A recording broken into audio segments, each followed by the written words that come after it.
તો એચએમપીવી વાયરસને લઈને સૌથી મોટા સમાચાર સામે આવી રહ્યા છે। અહીં એચએમપીવી વાયરસનો ગુજરાતમાં પહેલો કેસ સામે આવ્યો છે। જી હા, એચએમપીવી વાયરસનો પહેલો કેસ ગુજરાતની અંદર નોંધાયો છે અને પોઝિટિવ કેસ પહેલો ગુજરાતની અંદર નોંધાઈ ચૂક્યો છે। માત્ર 2 મહિનાના બાળકનો રિપોર્ટ પોઝિટિવ આવી ચૂક્યો છે। આપણે જણાવીએ કે આ પહેલા પણ કર્ણાટકમાં 3 અને 8 મહિનાના 2 બાળકો સંક્રમિત થયા હતા અને ગુજરાતમાં હવે પહેલો કેસ સામે આવી ચૂક્યો છે। માત્ર 2 માસના બાળકના અંદર આ કેસ પોઝિટિવ નોંધાયો છે અને એચએમપીવી વાયરસના જે લક્ષણ છે તે ઘણા અંશે કોરોનાને મળતા આવે છે, કારણ કે ચીનમાં ફેલાયેલા કોરોના વાયરસ જેવા વાયરસનો જ આ કેસ અત્યારે ભારતમાં નોંધાયા, જેમાં કર્ણાટકમાં 2 કેસ અને ત્યારબાદ ગુજરાતમાં પહેલો કેસ સામે આવી ચૂક્યો છે। આ વાયરસનું નામ એટલે કે હ્યુમન મેટાન્યુમો વાયરસ, એચએમપીવી વાયરસ, કે જે હવે ગુજરાતની અંદર પગ પેસારો કરી ચૂક્યો છે અને માત્ર 2 માસના બાળકની અંદર આ વાયરસના લક્ષણ દેખાયા અને તેનો રિપોર્ટ પોઝિટિવ આવી ચૂક્યો છે। બાળકને અમદાવાદની હોસ્પિટલની અંદર સારવાર આપવામાં આવી રહી છે। તો ગુજરાતમાં પહેલો કેસ એચએમપીવી વાયરસનો નોંધાઈ ચૂક્યો છે। માત્ર 2 માસના બાળકની અંદર આ કેસ પોઝિટિવ નોંધાયો છે। ભારતમાં આ પહેલા 2 કેસ કર્ણાટકના નોંધાયા હતા, જ્યાં સંક્રમિતોમાં એક 8 મહિનાનું બાળક અને 3 મહિનાની બાળકીનો સમાવેશ થયો અને હવે ગુજરાતની અંદર માત્ર 2 માસના બાળકની અંદર આ કેસ છે તે પોઝિટિવ નોંધાયો છે। વધુ વિગતે વાત કરવા માટે જોડાઈ રહ્યા છે TV9 સંવાદદાતા જિગ્નેશ પટેલ। જિગ્નેશ, આખરે 2 કેસ કર્ણાટકમાં નોંધાયા હતા, ત્યારબાદ ગુજરાતમાં પણ હવે પહેલો કેસ એચએમપીવી વાયરસનો નોંધાયો છે। કઈ રીતે આ સમગ્ર મામલાને લઈને રિપોર્ટ કરવામાં આવે છે અને બાળકને લઈને શું અત્યારે વિગતો મળી રહી છે? જિગ્નેશ,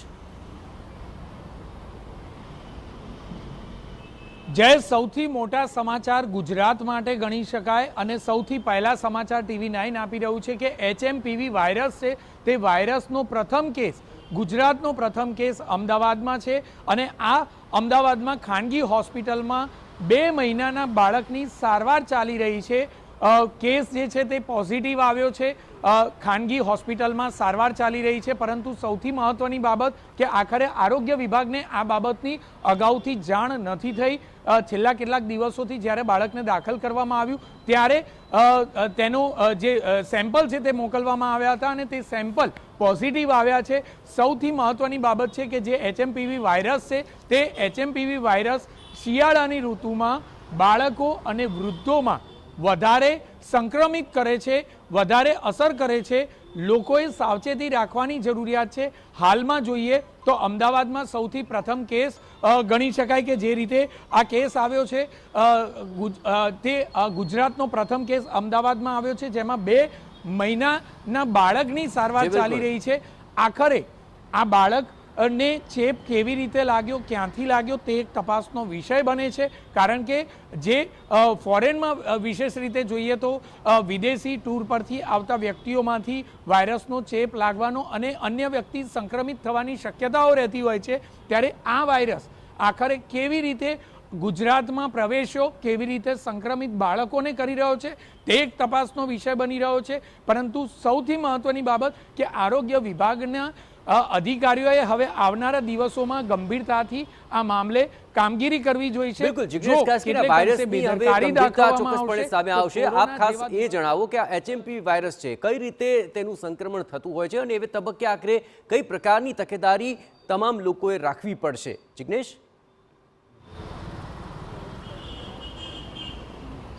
જય, જે પ્રકારે એચએમપીવી વાયરસની વાત કરીએ તો કોરોનાની જેમ તે હવાથી જ સંક્રમિત થતું હોય છે। સાથે જ લોકો જ્યારે વારંવાર નાક કે મોઢા પર હાથ લગાવતા હોય છે તે લગાવવાનું ટાળવું જોઈએ। સાથે જ શક્ય હોય ત્યાં સુધી વારંવાર હાથ ધોવાની એક આદત લોકોએ પાડવી જોઈએ। બાળકો ગમે ત્યાં ગમે તે રીતે રમતા હોય તો તે વધુ સંક્રમિત થવાની શક્યતા રહેતી હોય છે। સાથે જ શિયાળાની ઋતુમાં જે આ વાયરસ છે તે વાયરસ વૃદ્ધો અને બાળકોમાં ઝડપથી અસર કરી જાય છે, કારણ કે તેમની રોગ પ્રતિકારક શક્તિ ઓછી હોય છે। બાળકો અને વૃદ્ધોએ રોગ પ્રતિકારક શક્તિ વધારે થાય તેવું હેલ્ધી ફૂડ લેવું જોઈએ, બહાર ખાવાનું ટાળવું જોઈએ અને તેમાં પણ હવે જ્યારે આ પોઝિટિવ કેસ અમદાવાદમાં પ્રથમ કેસ નોંધાયો છે ત્યારે આ સ્થિતિમાં લોકોએ વધુ સાવચેતી રાખવાની જરૂરિયાત હવે છે, તેમાં પણ બાળકોની વિશેષ રીતે કાળજી રાખવાની જરૂરિયાત છે, કારણ કે સંક્રમણ થવાની શક્યતાઓ હવે ખૂબ વધી જાય છે, કારણ કે જે રીતે એક બે નહીં પરંતુ ગણતરીના દિવસોમાં ચીનમાં નોંધપાત્ર કેસમાં જે વધારો થયો છે તે આ કેસના વધારાના કારણે જોઈએ તો એક બે નહીં પરંતુ સંખ્યાબંધ કેસ કોરોના કરતાં પણ વધુ ગણતરીના દિવસોમાં વધ્યા હતા. માટે લોકોએ જ હવે સાવચેતી રાખવાની જરૂરિયાત છે. ક્યારે પણ છીંક આવે, શરદી ઉધરસ થાય તો જાહેર જગ્યાઓ પર જવાનું ટાળવું જોઈએ.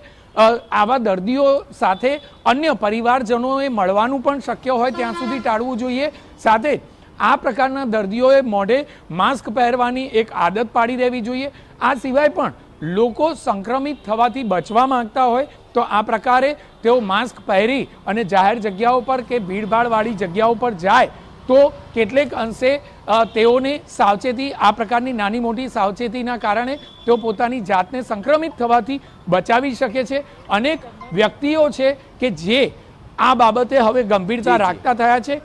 વારંવાર હાથ સેનેટાઈઝ કરવાની વાત હોય કે પછી માસ્ક પહેરવાની વાત હોય, ભીડભાડવાળી જગ્યાઓ પર જવાની ટાળવાની વાત હોય, આ તમામ બાબતોની નાની મોટી જો તકેદારી રાખવામાં આવે તો આ પ્રકારની સાવચેતીથી તેઓ આ વાયરસથી અચૂક બચી શકે છે. હાલમાં તો ગુજરાતમાં પ્રથમ કેસ નોંધાયો છે, પરંતુ જયેશ, જે રીતે પ્રથમ કેસ નોંધાયો છે તેમાં ડૉક્ટરે ગંભીરતા દાખવી અને દર્દીના સેમ્પલ મોકલ્યા હતા.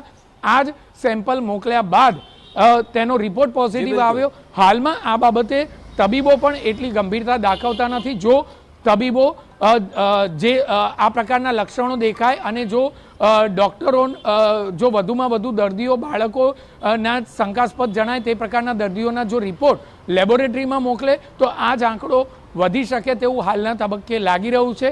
હવે જોવાનું એ છે કે સરકાર આ બાબતે કયા પ્રકારની કામગીરી કરે છે. બિલકુલ જિગ્નેશ, જોડાયેલા રહેજો અમારી સાથે. તો સૌથી મોટા સમાચાર આવી રહ્યા છે. ગુજરાતમાં પહેલો HMPV વાયરસનો કેસ સામે આવી ચૂક્યો છે. માત્ર 2 માસના બાળકની અંદર આ